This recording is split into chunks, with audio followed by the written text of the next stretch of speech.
Welcome back to the Bourbon Note, everybody. I'm Ben. Got a wheated bourbon banger on the bar. Let's get into it.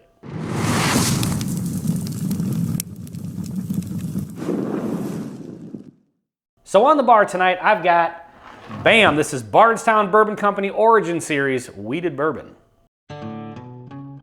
So I'm a bit overdue on doing this review in the sense that I've been meaning to pick this bottle up for a while now. I am a fan of wheated bourbons.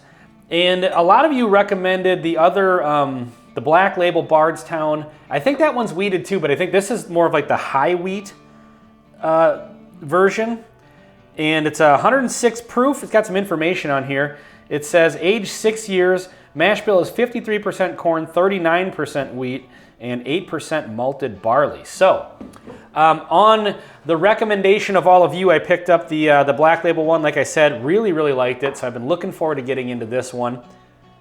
And I finally got around to buying a bottle of it. So, you know, let's check it out. Interestingly enough, I'm not getting much on the nose.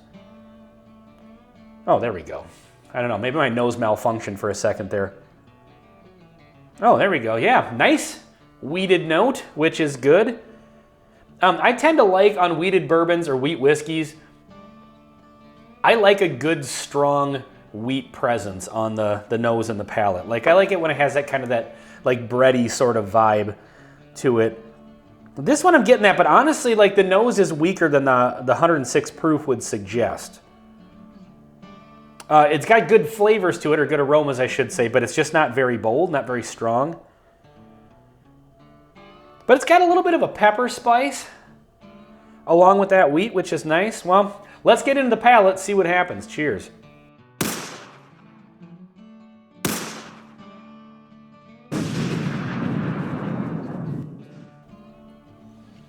Nice and spicy, actually. That was, on that first sip, that was much more of a spice-forward flavor profile than I was expecting. I really liked it.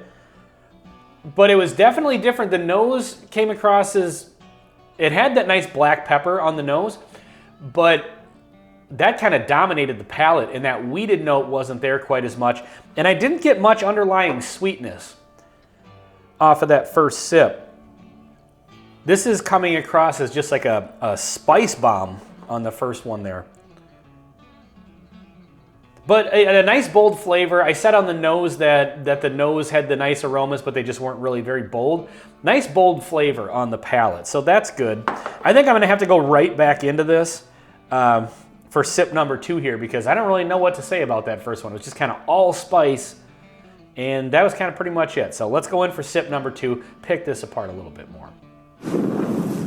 So on that second sip, there's a little more that came out of it, but to be perfectly honest, this one, for me at least today, is really coming across as just having a couple of notes that are good, but I'm not really finding like the kind of standard, you know, caramels and vanillas and brown sugars. Like, I don't know, I'm just not picking those out of this. It's really wheat and spice.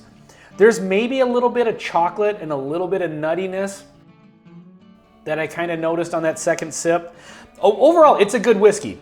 I'm finding myself a bit confused by this one because, I don't know, you know, I guess it's maybe not a good idea to have expectations when you go into tasting a whiskey, but I think I was kind of expecting something to be a little more on the line of like having that nice wheat note, but like the caramels and vanillas and brown sugars, kind of the standard bourbon notes. But this one, I feel like those are buried. Now, that wheat note and that black pepper spice and that kind of like light underlying chocolate makes for a very nice whiskey. I'm enjoying this, and I'm definitely going to enjoy drinking this bottle. But it's just kind of throwing me for a loop here because I think, again, I maybe had some expectations, and it's definitely gone completely different than what I was thinking. Let's go in for another sip here. Yeah, this one's not changing a whole lot. I guess there's not, I feel like there's just not a lot to explain with this one, at least for me personally. Really good. It's got a nice viscosity to it, nice oily mouthfeel. The 106 proof is good for it.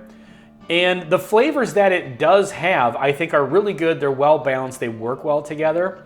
But I feel like it is kind of missing a little bit of that underlying sweetness to kind of complement that bready wheat note and that pepper spice. And so I wish it had a little bit more than that. But that being said, this is a really nice whiskey. I certainly don't recommend. I certainly don't regret buying the bottle. Paid $50 for it, and I'm 100% fine with that. It's a good bottle for $50. But it is kind of just is what it is. It's not much of an adventure. It's not taking me for a roller coaster like I'm noticing, new stuff on every sip. It just kind of is what it is. It's good. With this one being a wheated bourbon at 106 proof, a lot of people are kind of making the comparisons or saying that this is an Antique 107 killer.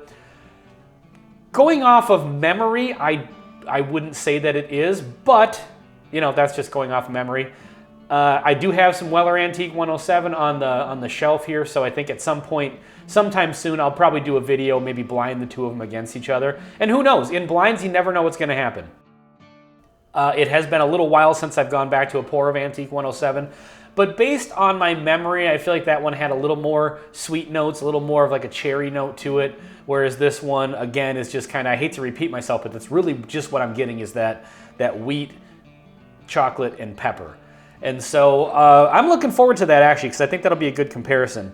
So I don't expect this to be, anytime somebody says that, hey, this is in this case, it's a Weller Antique 107 killer, or, the Smoke Eye Hill last year was the George T. Stagg killer.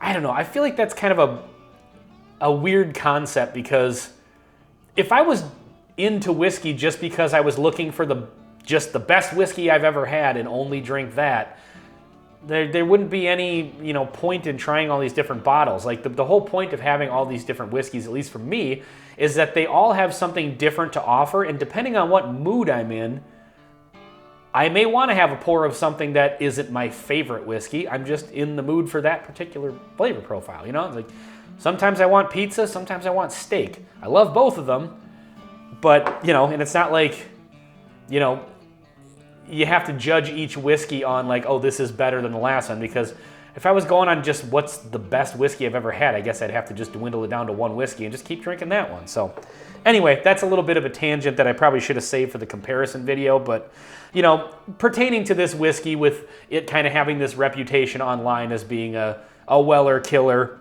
I don't know how much stock I place in just that concept overall with any whiskey, but it will be fun to compare the two. I will do it at some point, so stay tuned for that video. I'm gonna get one more sip off of this before we head out. Yeah, kind of is what it is. Like I said, I think for the $50, again, I would recommend trying this if you like wheated bourbons. If you like a good wheat note in a wheated bourbon, I think this is really good for that. Would I buy it again? I don't know. I mean, I think for the 60 to 65 price point, I would probably take a Larceny Barrel Proof over this.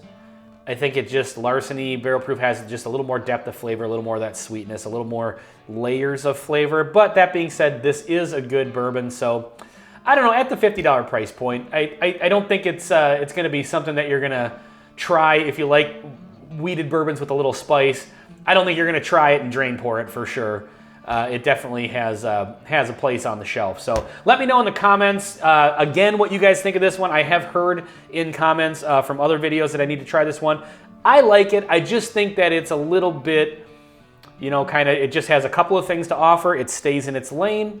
It's a pretty good lane, but not a whole lot of layers to it, I guess is the best way to describe it. So yeah, again, folks, let me know if you've had this one, what you think of it. If you've compared it to the 107, what results you got. Actually, you know what? Don't comment that, because I don't want my opinion swayed, because I'm going to do that video probably this week. So anyway, this has been Bardstown Bourbon Company Origin Series High Wheat version on the Bourbon Note. I'm Ben. Please like, comment, and subscribe if you haven't already. See you in the next one.